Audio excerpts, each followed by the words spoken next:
Good day and welcome to my tour of my microwave shack. It's a bit of an experimental video is this, and being quite a shy person, I'm obviously quite nervous about hearing myself or other people hearing me and what have you.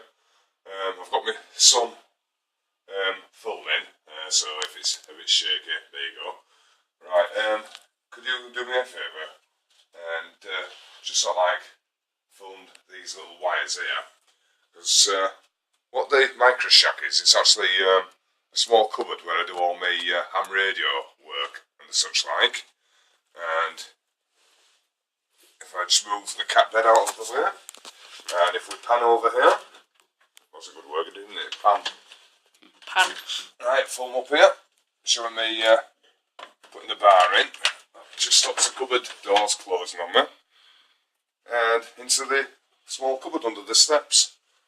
To fire everything up, I have a 4-gang adapter there, which means that's a lot of wires. There we go. That light just came on. Is there a ghost? Alright, easy on me. And just behind everything, we have power, obviously, for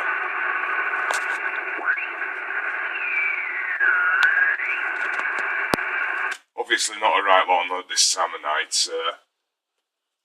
I'll just switch it off so you can see better.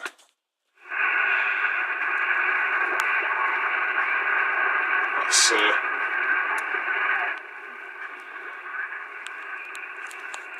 that's on the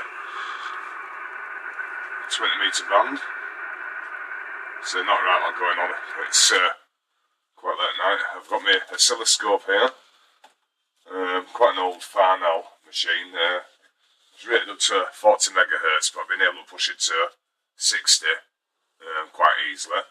And the drawer slides out, and my current project, I say current, I've been at it for about 5 years and in 5 various guises.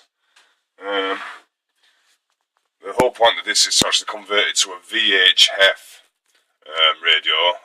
It originally ran at 27 megahertz. I want to push it to 70, and in order to do that, I'm going to have frequency control, and that's partly derived from the phase lock loop, the original phase lock loop chip, but I'm going to inject an additional signal into it to up it from 27 to 70 megs.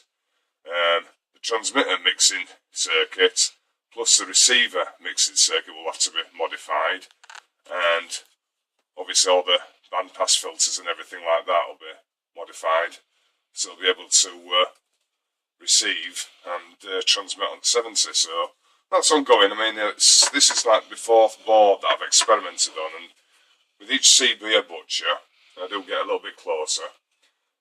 This is part of the VFO circuit. That's running about 43 megs at the moment, so 43 plus 27, gets you somewhere close. That's a kit version that'll actually show the frequency directly. All this will be mounted in a board and such. In the background there, you can see the Swan and power meter. That covers all the main amateur bands, up to 70 centimetres. Got a little model train there. I do have an interest in planes, trains and automobiles and such like, motorbikes and stuff. If we pan down here, we'll see the aftermath of various CBs that I've butchered. My scanner that I don't really have room for, and all my bits boxes, toolkits, power supply, just basically because of the small size of the cupboard, I'm having to put things where I can. There's my practical wireless magazines stored in there as well. It's not particularly tidy, but it's functional. I mean, I've got my 2 metres 70 centimetres handheld there. That's 446. That's like a low-powered CB version. That's open to all residents of the EU, license free. What other radios do I have? Oh, this is my 4 metre So I'm already on 4 meters, but this is FM only. This is actually a converted taxi radio that goes up to 4 meters, but I like to say it only does FM, and my interest will be to get onto sideband on 4 meters. Up here there's various tools and what have you. LC meter, multimeter, a frequency counter, and a calculator, because there's obviously a lot of maths involved. Like I say, very, very compact. I could do with a couple of more shelves, but that did start interfering with my brackets for my little handhelds, and I've got various notes there. And underneath it all, I have one of the original little Asus notepads, which it's got a flavour of Linux on it, but more geared up for the ham radio enthusiasts. So it has programs for like solar conditions and logbook as well. That can all be typed in. The mouse for it's wireless, so I can do all that from down here when I am operating. This is when I can get to operate, obviously. And that's really it. It could be better organised, I must admit, but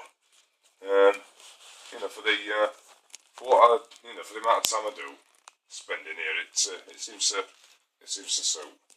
So now I've just dropped a load of paper on the floor. I shall pick that up, and that's it. Hope everybody in YouTube land enjoys the little tour. The wires that were shown at the beginning, they all feed through. There's 3 cables there.